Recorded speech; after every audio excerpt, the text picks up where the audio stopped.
Hey everybody, welcome back to another episode of A Gardener's Journey Homestead.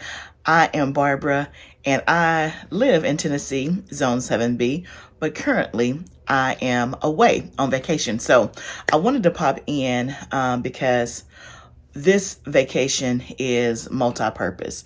The number one thing is to rest and relax and spend time with the family. But also because it's the end of the year, going into the new year, I start thinking and planning for life, for our ministry, for my business, and of course the garden. So this video is all about planning for the gardening 2024 season. And so we're gonna have a little chat. And I think that this is really important, especially if you are a new gardener, but I think it's also equally important if you are not a new gardener. We're going to talk about gardening goals, right? And again, this is not sexy. Like, I don't have my seed catalogs in this video. I'm going to tell you all the stuff I'm going to order. That's going to come. I went through seed catalogs last night. I started putting stuff in carts and getting my order together. So I will do a separate video on all the stuff that I'm ordering. And y'all, I'm excited. I am so excited. But to me, you know how that saying goes, you don't want to put the cart before the horse before the cart. Y'all know what I mean. I think this is a topic that I personally have not tuned into another YouTuber's channel and gotten a lot of information about. Not to say that it's not there. It's just that I haven't, definitely experienced it. And so it's one of the things that I think that has really helped me. And also when I taught a class in the fall about how to grow food for beginners, this was one section that I put in there, that I put it in there because it's something that I do, but I had no idea how much it would resonate with the entire class.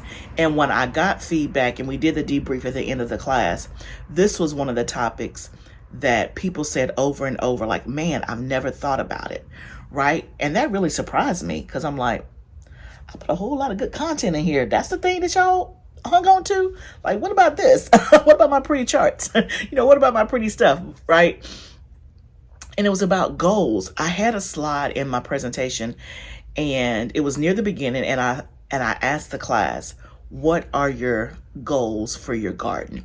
And so that's what we're going to talk about on this video. So I want you to go get a piece of paper, something to write with, get you your favorite, beverage, orange juice, lemonade, tea.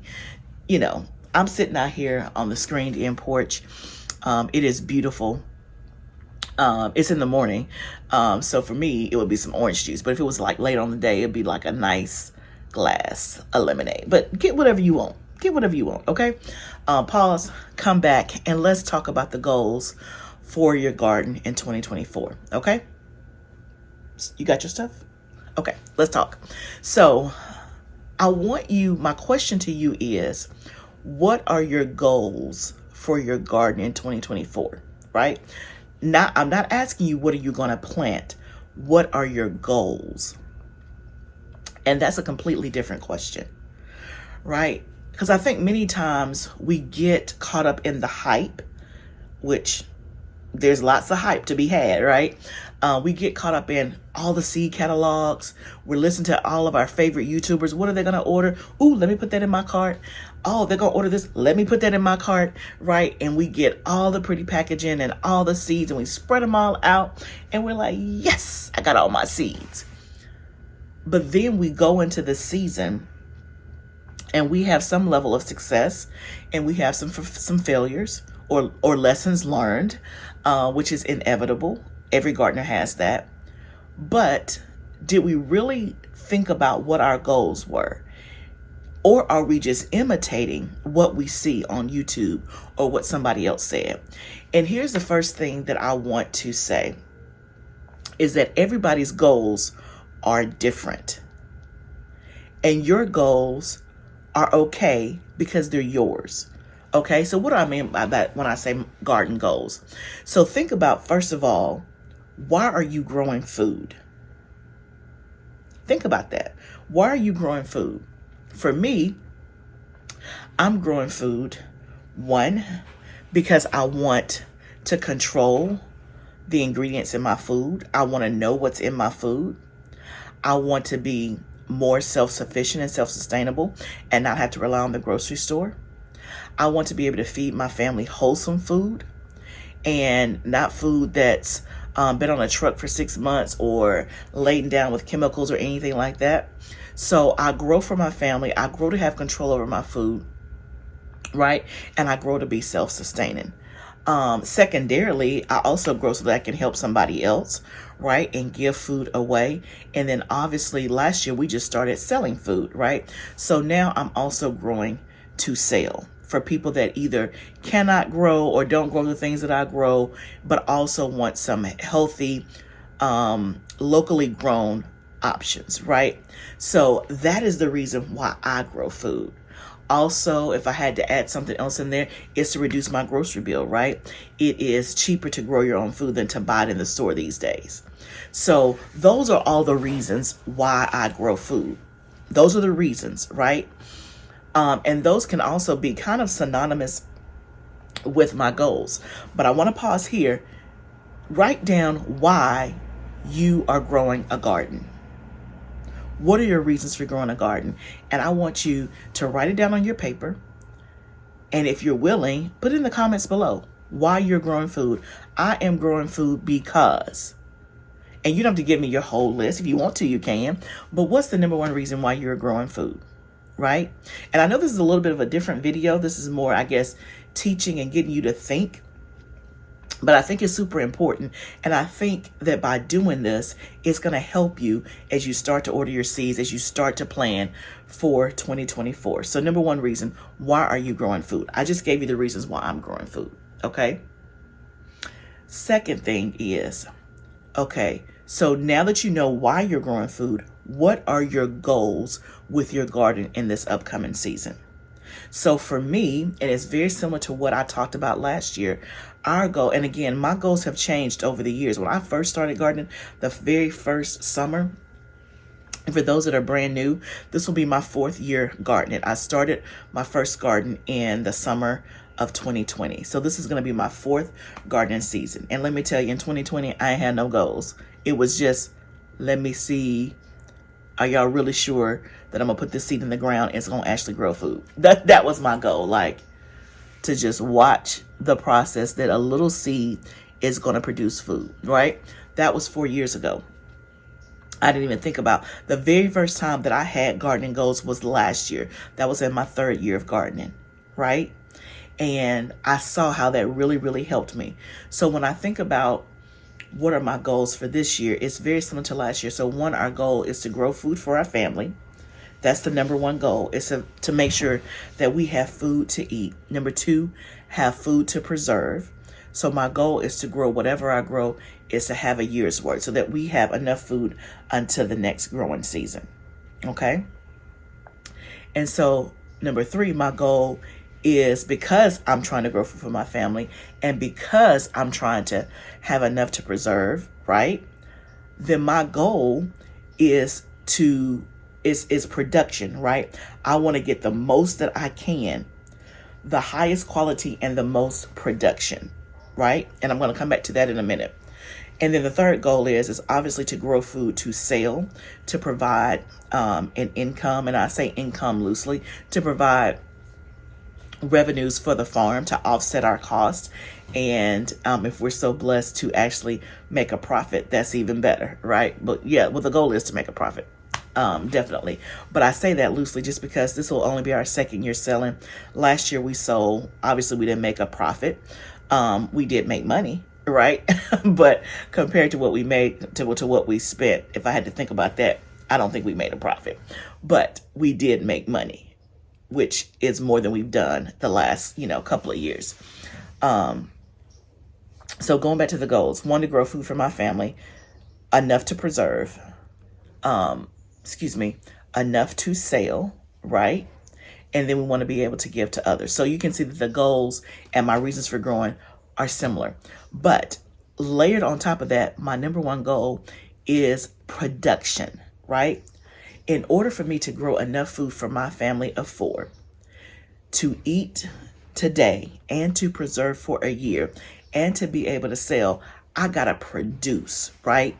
I don't have time to be dealing with pests, animals, insects, and all that. Now, that's the stuff that I cannot control, But I know going in, my goal is to produce. And you're probably thinking, well, isn't it everybody's goal to produce? Yes, produce whatever you put in the ground, but you may not be wanting to grow on a large scale like I'm growing, right? So that's where it comes in, that your goals are going to be different. They're going to be different, right? If you are single and you live by yourself, you may just be growing, peppers and tomatoes because you like salsa, or because you eat a lot of BLTs in the summer. And so you're just trying to eat fresh in the summer, the things that you like, right? You may not be trying to preserve. So when it comes to what you grow and I grow, two very different goals, right? So for me, for production, I'm going to grow a lot of hybrid varieties instead of heirloom varieties, right? Because my goal is production. You, on the other hand, if you are just growing for yourself for in the moment, and you're really, your number one goal is to have flavor, right? And not that hybrids are not flavorful, but their number one thing that hybrids are, they produce a large quantity. Heirlooms, you get all the flavor and the differences, and sometimes they're not pretty, meaning they have, cracks and all that, so think about a Cherokee purple tomato, right? The flavor is unbeatable. But for me, I've never grown a pretty heirloom purple Cherokee tomato. Like last year I got close, but it still had them rings around the top and crest. It wasn't completely uniform, beautiful, like my red Rebelski tomatoes that I grew. Does that make sense? So for you, if you're single and you're just growing for yourself, then you may choose more heirloom varieties, and you may do one Cherokee purple and one Paul Robeson, and that may be enough for you. Whereas I'm planting 100-foot row of tomatoes, right? And so how does that translate into practical life? That means when I'm sitting down to order my seeds, right, I'm going to places like Johnny's more so than any others because I can buy in bulk, right? And they have a huge selection of hybrid varieties. For you, you may lean towards more, Botanical Interest or Baker Creek because it's only some specialty tomatoes that you're doing. Does that make sense? I hope that I'm making sense, right? So that's why your goals are different. So if you're that single person that only wants to grow a couple of tomatoes and a couple of peppers just to have at your table throughout the summer, then it doesn't make sense for you to buy hundreds of packets of seeds. Then you can. Absolutely you can, if that gives you joy. But in practicality, does that make sense, right? Okay. So we've talked about the reasons why you're growing food. And now I've asked you, what are your gardening goals? So I want you to write down, what are your goals? What are you trying to accomplish with your garden, right? So let's say, for example, last year you had a really bad tomato year, so you weren't able to can any tomato sauce, pizza sauce, spaghetti sauce, whatever the case may be. And let's say that your family is big on tomato products. Your goal this year may be to grow enough tomatoes so that you can preserve and last a year. It may be to grow a certain type of tomato, or more of a certain type of tomato that did really well for you, right? So as you're planning and thinking about your goals, when it's time for you to go order tomatoes, then you're going to have a specific mission in mind, right? You may need to double the amount of seeds that you ordered last year. You may need to look at the seeds that did really well and order more of those, right? But do you see how when you start thinking about your goals, when you get ready to flip through all your catalogs and the excitement of that and get ready to place your order, do you see how your mindset is going to be different? So the next thing to think about is really honing in on what is it that you and your family love to eat. Like, what do you like to eat, and what do you eat a lot of, right?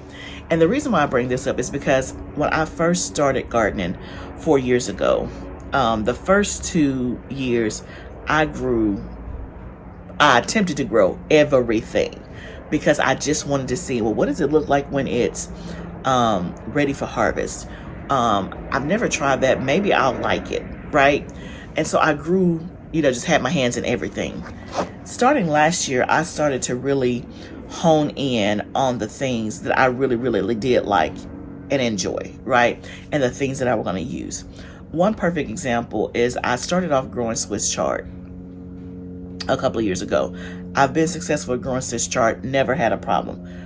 The thing is, I had never had Swiss chard before, and so it was great for me to try it and to see it. And plus, I love growing the bright light Swiss chard because I love the colors, right? I love color in the garden, and so it's really pretty in the garden. But if I'm being honest, I don't like the way it tastes. It tastes like earth, and I don't know what earth tastes like, but I'm sure it's pretty close to it. And so I don't like it. I didn't cooked it, and I didn't added onions and sauteed it up. It just did not taste good to me. So it's something that I know that me and my family are not going to eat. I've contemplated, okay, I wonder could I sell it? And so that's like on the bottom of my list this year. When I put all those seeds in my cart, and when I see if I'm over budget, under budget, at budget, Swiss chard, we will make a decision on Swiss chard, right? But if I grow it, I will be growing a limited quantity, and I'm only growing it for selling purposes. I already know I don't like it, so I'm not going to plant a whole row of it. I'm not going to devote a whole bed to it, right? It would just be to see, do my customers, would they want it if I offered it? That's the only reason. So because I know that, I know for me, if it makes it into my cart, it's going to be a couple of packets at most. It may just be one packet. And if that packet got 25 seeds, then that's it. We done, right? Just so that I can have it on hand. But I think that as a gardener, especially if you're new, it's okay to grow all the things because you need to know for yourself what grows, what you like, what you don't like. Like, for example, y'all know I didn't have radishes for the longest. I grew them for the first time this year, and I ended up liking them when I put them in the oven and roasted them. They were so good. But when I was growing up, I hated radishes. It had that bite and that spicy taste. Like, I did not like it at all. But now I know that, okay, I can eat radishes. I like them. So I will grow them in the future. So that's a perfect example of me trying something that I didn't think I liked, but then I found another way to prepare it. But when I grew it, I only grew one row in between my carrots. So do you see how when you're intentional and you have a plan, you know why you're growing, that it will help direct or guide you as to what you're growing and how much of it that you're going to grow. Hopefully that makes sense. So number 3 is think about what your family loves to eat.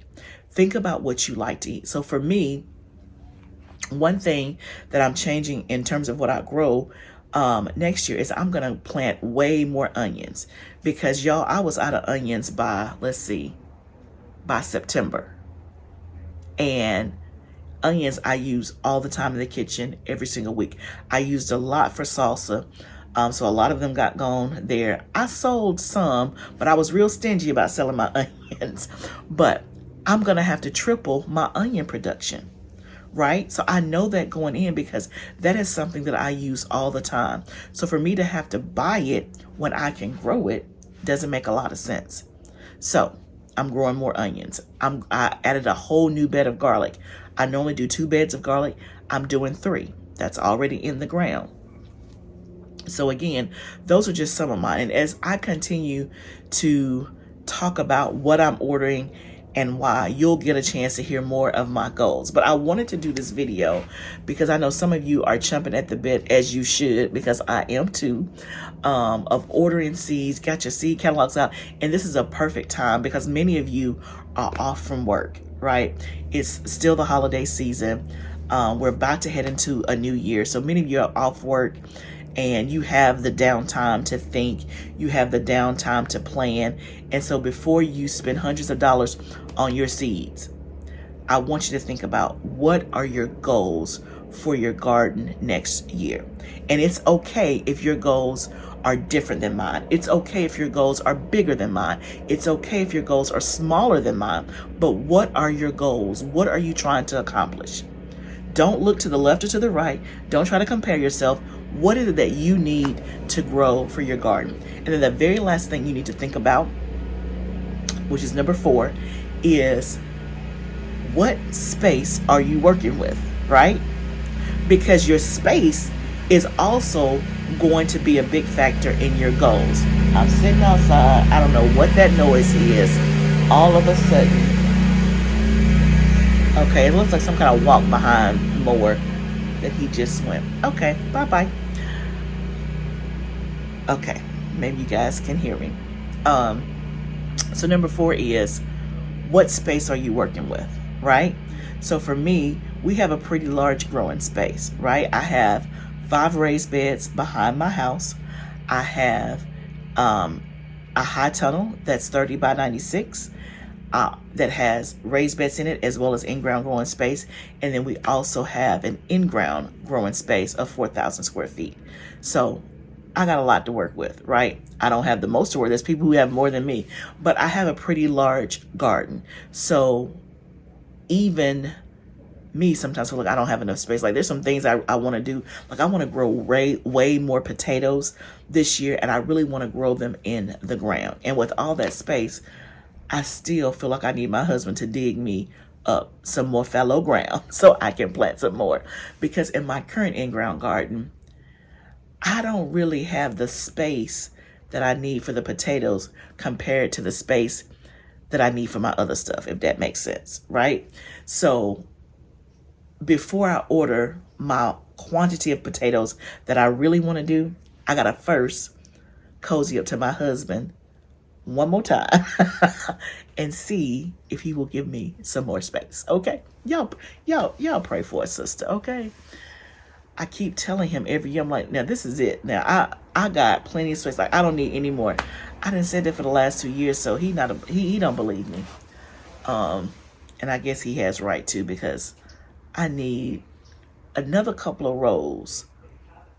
I need about 2 more rows, and then I think I'll be good. Anyway, that's a side note. So think about the space that you have, because your goals and your space have to match, right?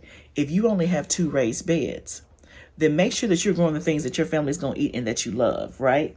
And if your goal is to produce enough for the whole summer and to preserve some, and you only have 2 raised beds, then honey, you really got to get you some seeds that's going to produce, right? You really don't have time to be fooling around with things that are very insect prone or things like that. Does that make sense? And you may need to invest in some type of what do you call it, insect screens or whatever. But do you see how when you think about what space do I have, what are my goals, what my family likes to eat, and the reason why I'm growing, how all of that kind of comes together, and it starts to direct and guide you into what to buy in terms of seeds, what to buy in terms of accessories, protection, all that stuff, right? So I hope that this helps get you in the frame of mind, and I hope that you take the time to really think about the things that I'm asking. I promise you, it is going to serve you well as you go into the gardening season. We're going to get into all the sexy stuff. We're going to order some seeds. I'm going to show you the pretty catalogs. I'm going to show you the seeds that I'm getting, and we're going to have fun, and we're going to start our seeds together. We're going to do all the fun stuff. But I would be remiss as a content creator and for people that follow me and follow my journey to not talk about this topic. This is the first step in planning your garden, is what are your goals, okay? So leave me some comments below. Let me know if this was helpful. Let me know what your goals are. If you need help or questions, let's just all put it in the comments and let's have, a discussion about it. But I hope this was helpful. Remember, gardening is a journey. I can't wait to grow together. I'll see you next time, friend.